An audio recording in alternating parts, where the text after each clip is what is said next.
Oy, magandang gabi po sa inyong lahat mga kababayan. Kamusta po kayo? Meron daw nagaganap na people power dyan sa EDSA mga kababayan. Ito po yung video Pakita ko sa inyo yung nangyari dyan sa EDSA. At meron dito sa isa kong cellphone. Sabi, maisog EDSA people where pa? Dinagsana. Pero may question mark mga kababayan. So siya mismo, hindi siya sigurado doon sinasabi niya. Question mark. EDSA people power daw sa EDSA. Idinagsana raw. At nakasulat dito, pabababayin daw nila si Presidente Bongbong Marcos. Sabi nila, mga kababayan. Tingnan nga natin, gaano ba kayo karami dyan para masabi nyo na ito ay people power. Kasi alam niyo, people power, million po yan kapag gusto mong patalsigin ng isang gobyerno, kinakailangan mong milyong-milyong tao. Hindi ito. Wala pa atang 500 100 plus lang mga kababayan. Ito mga kababayan, pakita ko sa inyo yung nangyayari dyan sa sa EDSA. At sabi nga nila, ito raw yung kanilang people power. Pero parang hindi naman people power. Ang tingin ko, people power. Kasi kung marami, people power. Ganun. Kasi wala mga kababayan. Mukhang uunti lang ito mga nandito. So, wala people power. Ayan mga kababayan. Ito, pakinggan natin yung ilang mga nagsasalita dyan. Sino ba to? Ano ating gagawin? Presidente ka, hindi mo alam kung anong gagawin mo? Tapos, wala palang pondo yung NDRRMC dahil pinamamahagi na at pinag-aayudan ng pinsan mo kung saan. Pero pag may bagyo, walang pondo. Walang pondo mula nasyonal. Saan ka naman kayo nakakita ng ganyan? Pero ngayon, pinalalamas nila. Okay, yun. Yung mga sinisigaw nila. Sinisisi nila si Presidente Marcos. Sinisisi nila si Presidente Marcos sa lahat. Bagyo, baha. Lahat po, isinisi kay Presidente Marcos. Ayan po yung grupo ng Maisog. Ayan po yung nandyan ngayon sa EDSA. Grupo ng Maisog, mga vloggers, mga DDS. Ayan po ngayon yung nandito po sa sa EDSA. Sino ba ito nagsasalita? Siguro organizer to. At tinanggal uli natin noong 1991, tinanggal uli natin noong 2016. Ngayon, balik na naman ang mga Amerikano. At tayo ay ginugurgur ng pera ng militar ng Amerikano na walang alam kundi manggera. Kaya po kami sa mamamayan, ayaw namin ng droga, ayaw namin ng tigmaan. No? Ayun. Yun yung sinasabi ni kapatid. Sino ba to? Hindi ko kilala pero wala. Yun lang naman, paulit-ulit nila sinasabi. Ayaw sa gera, ayaw sa Amerikano, ayaw sa kung saan-saan. Ito mga to, puro lang naman din ngak-ngak. Wala naman na itutulong sa gobyerno. Diba? Nga lagi natin sinasabi, kung hindi ka na nakakatulong sa gobyerno, huwag ka na dumagdag sa problema. Kasi wala nangyayari sa kakangak-ngak mo, kakasigaw mo dyan. Ano nangyayari? Nakatulong ka sa gobyerno? Hindi. Nakadagdag ka lang sa problema. Tingnan pa natin. I-forward ko na mga kababayan para makita natin ano pa yung mga sinasabi ng mga ito. Ano ba? Ito.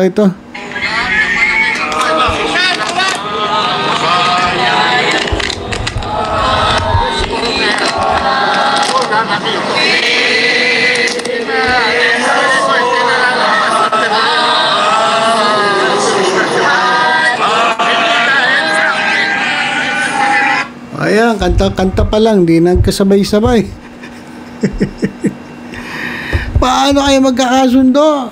Yung kanta ninyo, hindi sabay-sabay. Ayusin nyo naman yung kanta ninyo. Sabay-sabay, sumasabay na nga ako At buhay man sa iyo ibibigay.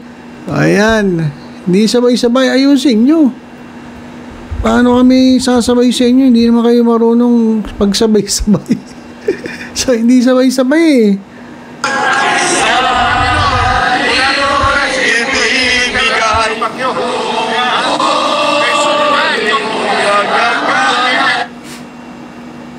Oh, nawala.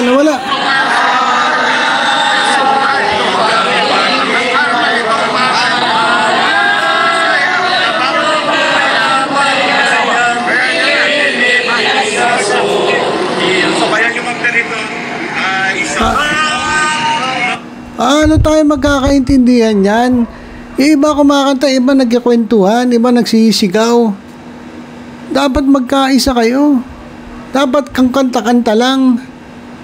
Kung kwentuhan lang. Iba nagkikwentuhan eh. Iba nagbablog pa. Paano nata tayo magkakaintindihan yan? Dapat kung kanta, sabay-sabay kayong kakanta. Kanya-kanyang grupo to eh. Kanya-kanyang... Ilang grupo ba to? Kanya-kanya atang diskarte to eh.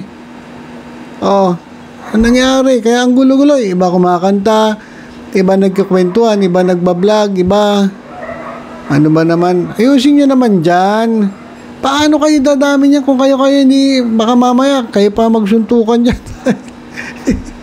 Dahil hindi kayo magkasundo eh.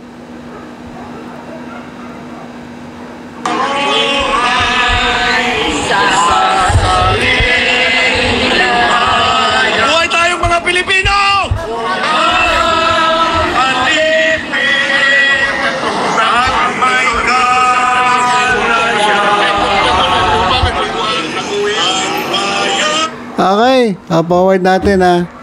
Forward natin, hindi ka maintindihan yung kanta nila eh. Ano ba to? Doon tayo sa nagsasalita. Tayo. Bigay po ang karapat-dapat kung dapat palitanso yung Pangulong BBM Marcos. Gagawin po namin ama. Dahil ito po ang inyong kaloob. Oh, nananalangin po sila na sana daw ay mapalitan na ang Presidente Bongbong Marcos. Yan po ang kanilang panalangin. Ha? Alam po namin, sobra na ang pagpapahirap niya sa taong bayan. Wala na po kasi pwedeng sabihin kung hindi kasamaan ang nangyayari sa gobyerno nito. Naglipanan na po ang korupsyon, ang drugs, lahat po ng iskalawag na nangyayari dito po sa bansang Pilipinas. Wala na po kami nagsasabi dahil sobrang pagpapahirap po sa taong bayan. Alam niyo mga kababayan, ito lang naman eh, para sa akin makinig po ako.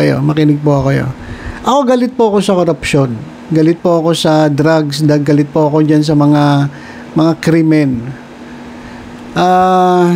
Pero ang nangyayari kasi mga kababayan, eto sila, nananawagan palagi ng BBM resign, BBM bangag, ayaw nila sa droga, corruption, lagi ang naririnig natin, corrupt ang gobyerno, corrupt si congressman, corrupt si governor, corrupt lahat.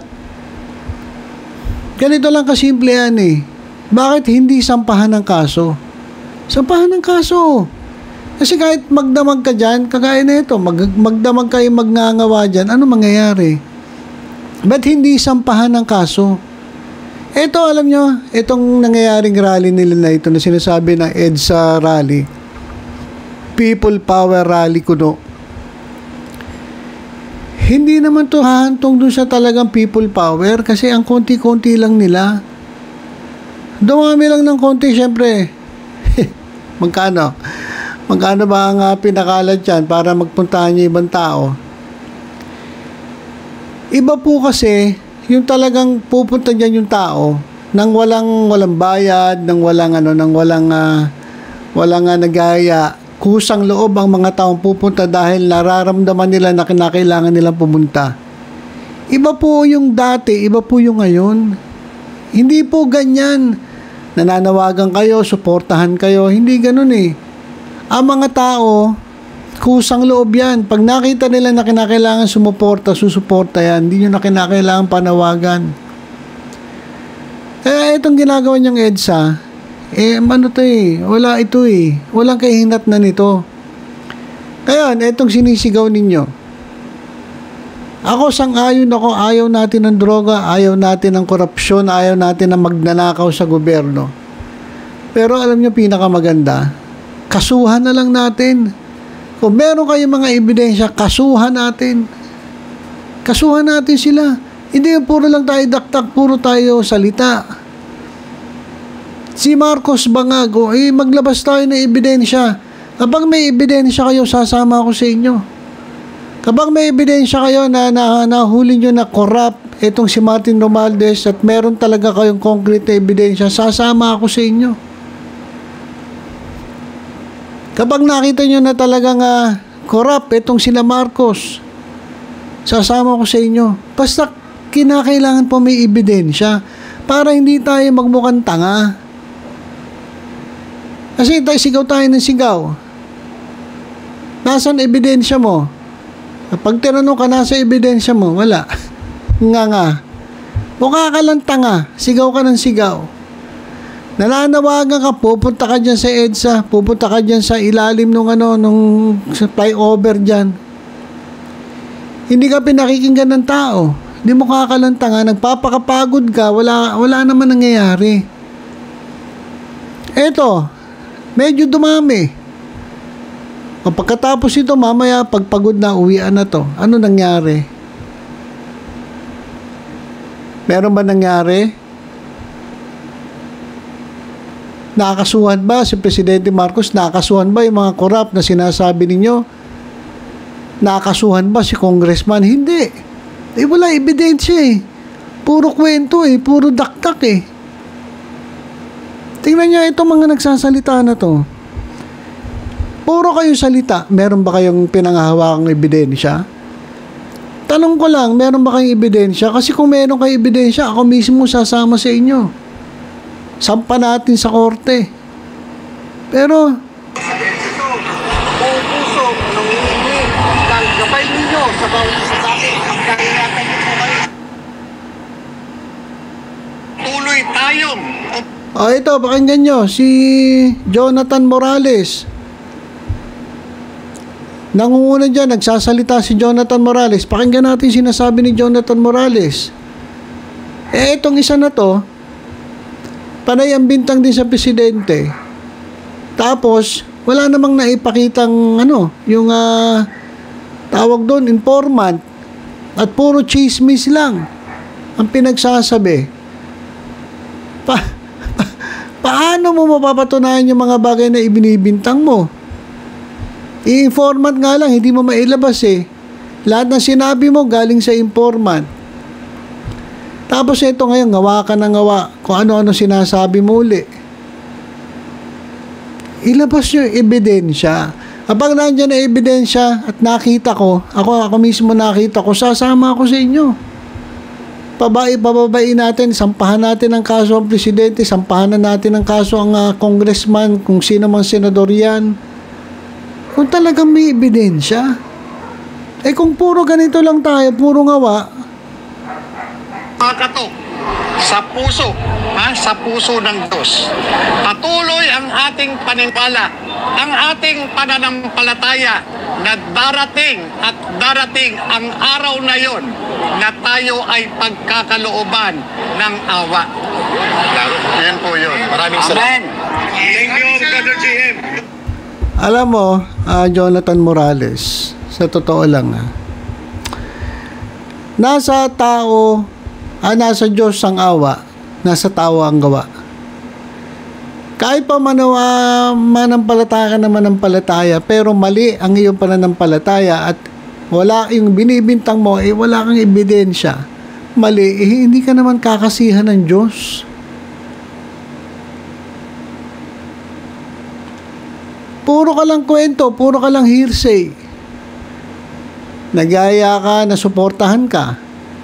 Nasa ebidensya mo. Wala. Ang mangyayari doon? Sino ba nagsalita pa rito? Binanggit ni Brother. Hindi tayo naghanap ng buhay, naghanap tayo ng pamahalas. Okay, mga kabisdap. Okay, sige, bigyan niyo po. Dahil ayaw nating manatili na hindi nailalantad sa mamamayan ang pagkapulit ng ating gobyerno ngayon sa Eto pa, nagsasalita, si Celis. Isa rin itong red tagger na dati raw NPA nagbalik loob sa gobyerno. Pero ang ginagawa ngayon, walang puro paninira sa gobyerno. Puro din na imbento, puro din na Bintang, wala namang ebidensya. Paano tayo pupunta sa korte? Nasa korte yung doon yung solusyon. Kahit maggagawa tayo maghapon, kung wala tayong ebidensya, pagtatawanan lang. Magmumukha lang kayo mga tanga, katulad ng nangyari sa inyo ngayon. Paano makikinig ang tao sa inyo? Paano kayo susuportahan? Puro chismis lang sinasabi ninyo. Di ba? Anong sinasabi ni Celis? Korupsyon. 129 billion pesos ang ipinagbintahan sa 25 tonelada ng mga gold reserve na sana ang 129 billion pesos na pondo ng mamamayang Pilipino. Hindi nila may paliwan. Katulad niyan. 129 million, sinasabi niya yung gold reserves binenta, nasaan na raw? Yun ang sagutin mo. Yun ang hanapan ninyo ng ebidensya. Saan napunta? Ginastos ba ng gobyerno sa katiwalian? Binulsa ba? Kung binulsa yun, malalagot sila sa taong bayan. Pero yun yung yung burden of proof na sa inyo. Ilabas ninyo. Hindi yung hanapin mo. Hindi mo na maalam kung nasaan. Ibinibintang mo sa gobyerno. Wala ka namang hawak na ebidensya. Sinasabi mo lang, nasaan na. Nasa na nga ba? Ikaw mismo hindi mo alam. Di ba? Yung ibig ko sabihin, kung meron kayo ebidensya, ilabas nyo na. Sasama ako sa inyo. Sampahan natin ang kaso kung sino mang siraulo magnanakaw dyan sa gobyerno. Ayun lang naman kasimple. Ang kaya nyo, sinasabi mo, 125 million, nasaan na. Ilabas mo nga, saan na. Dapat may ebidensya kayo kung nasaan. Ginamit mo sa katiwalian, ninakaw ba? Yun yung tanong Ninakaw ba? O may ebidensya ka? Ilabas mo. Kapag napatunayan mo na may ebidensya ka, sasama kami sa inyo. At kung ayaw bumaba ng gobyerno na magnanakaw, mananawagan tayo na magkaisa ang mga Pilipino. Pero, paano kayo pakikinggan kung puro lang kayo chismis? Puro lang kayo imbento. Wala naman kayong ebidensya. Niloloko nyo sarili nyo Tapos yung iba, gusto nyo pa idamay, papupuntahin nyo dyan para para magmukhang tanga rin katulad ninyo. Ha? Kawawa naman ng mga Pilipino kapag gumaya sa inyo.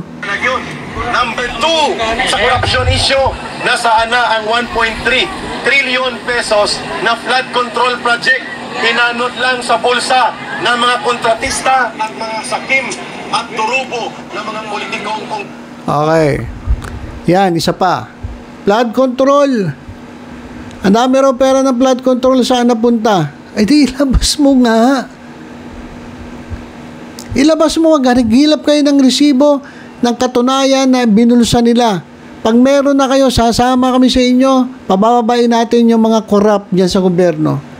Pero puro lang kayo salita din Kapag napatunayan ninyo, sasama kami. Pero hanggat hindi nyo inilalabas, hindi kami maniniwala sa inyo kasi puro lang kayo kwento. Puro lang kayo dakdak. Kagaya nito. Red tagger pa. Pag kumontra ka sa Duterte, sabihin NPA ka, sasabihin terorista ka, sasabihin komunista ka. Sinong maniniwala sa iyo, Eric Celis? Ipakita mo yung resibo mo, ipakita mo yung ebidensya mo, lahat ng sinasabi mo, ilabas mo ebidensya para hindi ka magmukhang tanga, dakdak ka ng dakdak, lumalabas puro kwentong barbero. Ano pa? Sino pa mga nandito? Na nasa loob ng mga sakop sa alipores ng Speaker of the House. Hindi tayo pwedeng manahimik dyan. We're talking about 1.3 trillion pesos of flood control na nag-rule. Ayan nga ito na naman tayo. 1.3 trillion. Sige. Habang napatunayan nyo, ilabas ninyo, sasama ako. Ako mismo, personal, sasama ako sa inyo, may kipaglaban tayo. Dahil palalabasin na aalisin natin yung mga korap niyan sa gobyerno. Pero nasa yung resibo? Ipakita nyo sa akin yung resibo na ninakaw yan. Hindi yung puro tayo kwentuhan lang, hindi pwede dakdakan lang. Mananawagan tayo, iba naman tanga-tanga. Hindi nga napapatunayan pa na ninakaw eh. Kaya walang kinahihinatnan, wala kayong hawak, wala kayong pinangahawakan. Pag meron na kayong pinangahawakan, sampahan natin ang kaso sa korte. At ngayon, habang inihiring sa korte, lalabas ang katotohanan. Yan, yung mga tao makikinig ngayon sa atin, makikinig sa inyo. Pero hanggat puro lang kayo kwento, puro lang kayo dakdak, walang susuporta sa inyo. Sa totoo lang, walang susuporta sa inyo. Mukha lang kayo mga gago dyan, mukha lang kayo mga tanga dyan, sigaw kayo ng sigaw. Kawawa, pati yung mga vloggers ninyo. Yung mga vloggers, so tuwan-tuwa, ang dami nilang viewers. Sinasamantala lang kayo. Oo. Sa baha, sa sunod-sunod na kalamidad sa ating milyong-milyong mamamayan na mga Pilipino, maliwanag lang na hindi mag-istigahan. Ang 1. Forward ko lang para makita pa natin ano nangyayari, guys. Sino to? Wag na to. So, ang interes ng taong bayan. Akalain mo naman, yung pera natin, ginagastos sa pamulitika nila. Nag-umpisa yung pagbibigay ng ayuda noong election sa barangay. Binibigyan nila yung mga kandidato nila nagtagtatong 3 milyong pesos. Saan galing yung... Okay. Eto. Ayuda. Pag-usapan natin ayuda. Hindi ko maintindihan bakit yung iba hingi na ayuda. Kapag hindi nabigyan ng ayuda, magagalit. Ba't hindi kayo nagbibigay ng ayuda? Hirap na tao. Ngayon naman nagbibigay ng ayuda gobyerno, nagagalit kayo. Bakit kayo puro ayuda? Hindi na tuloy alam ng gobyerno kung ano talaga gusto ninyo. Pag hindi nagbibigay ng ayuda, nagagalit kayo. Ngayon nagbibigay ng ayuda, nagagalit din kayo. Ano ba talaga, kuya? Meron silang sinasabi, ginagamit daw sa politika.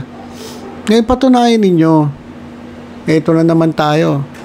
Patunayan ninyo. Kapag meron kayo ebidensya, sasama ko sa inyo. Hamon ko sa inyo yan sa lahat ng mga DDS. Paglabas kayo ebidensya, pag napatunayan ninyo na ninanakaw nila ang pera ng taong bayan at pinamimigay ginagawang ayuda, isama-sama tayo. Pero hanggat puro chismis lang kayo, hanggat puro dakdak lang, puro kwento, kayo na lang magmukhang tanga. Sa totoo lang, kayo na lang ang magmukhang tanga. Hindi ako sasama sa inyo. Pero kapag meron kayo ebidensya, sama-sama tayo. Di ba? Ang dating naglingkod sa ilalim ng administrasyon ni Pangulong Duterte. At ngayon ay isa sa lider ng grupong namumuno para sa pambansang kilusang tinatawag na Marcos, alis dyan at mamamayan ayaw sa digmaan at droga. Walang iba, si former Undersecretary Ben Ranque. Mabuhay ang kalayaan! Mabuhay ang demokrasya! Mabuhay sa yugto na may banta ang demokrasya at kalayaan. Balikan natin ang ginawa ng ama ni Bongbong Marcos, ang diktadoryang Marcos Okay, so hinto natin kasi mukhang kung babalikan pa yung nangyari sa ginawa ni Ferdinand Marcos Sr. Naku, baka abutin tayo ng siyam-siyam. Gabi na, baka abutin tayo ng siyam-siyam. So ano ba nangyari dito? Itong kanilang people wear pa. Ano ba nangyari sa people wear pa?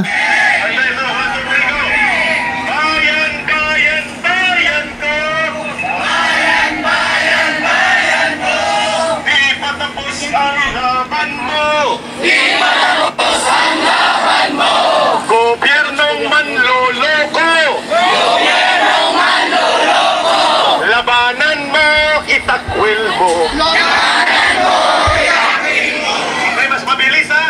Okay, so ayan mga kababayan, tingnan nyo kung ilan sila.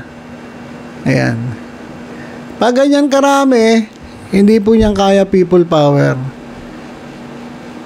Wala pong people eh. Wala nang power, wala pang people. Paano mo magagawa yung mga nagdaang people power? Wala eh. Sa totoo lang mga kababayan pasensya na po sa inyo mga maisog, mga DDS. Hindi po yan magdi-develop sa isang people power na katulad nung dati. Kasi unang-una, yung ginagawa ninyo, sariling interest nyo. Hindi yan interest ng bayan. Sariling interest yan, hindi interest ng bayan. Kasi kung interest ng bayan yan, sigurado ako marami po magpupunta dyan. Pero alam mismo ng mga tao na pansariling kapakanan lang ang iniisip ninyo. At yung pinaglalaban ninyo ay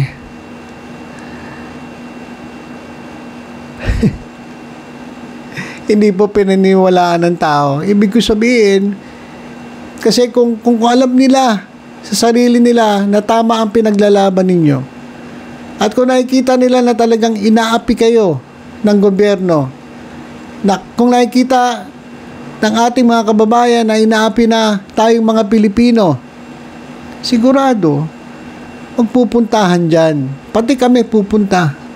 Pero hindi gano'n nakikita namin eh. Kayo-kayo lang yan eh. Kayo-kayo lang yan na mga Duterte supporter. Mga Duterte supporter na gustong maging presidente si Sara Duterte. Bakit hindi kayo maghintay ng 2028? Bakit ang gulo ninyo? Pare-parehas kayo eh. Magulo yung mga ina-idol nyo, magugulo yung mga boss ninyo, kaya pati kayo magugulo rin eh. Sa totoo lang, ang gugulo ninyo eh. Well, ayan mga kababayan, yung nakita natin. Ayan daw yung people power na wala namang power mga kababayan, at wala rin namang people, ilang piraso lang. Ang klaseng people power yan. Hindi po dinagsa, nilangaw po. Yan po ang totoo. Hindi po dinagsa, nilangaw. At parang wala naman eh. Para kayong lata na walang laman. Sa totoo lang. Kasi hindi nyo kailangan magyaya kung nakikita talaga ng Pilipino, ng mga taong bayan na tama ang inyong pinaglalaban. The fact na walang nakikinig sa inyo, na konti lang nandyan, kayo lang din, kasi nga hindi nila nakikita na yung pinaglalaban nyo ay para sa taong bayan. Alam nila, pinaglalaban nyo puro sa pansarili ninyong kapakanan. Alright, so ilang muna mga kababayan. Basta tutok-tutok lang po dito sa Batang Maynila Toy sa iba pang updates. Ingat po tayong lahat. God bless po.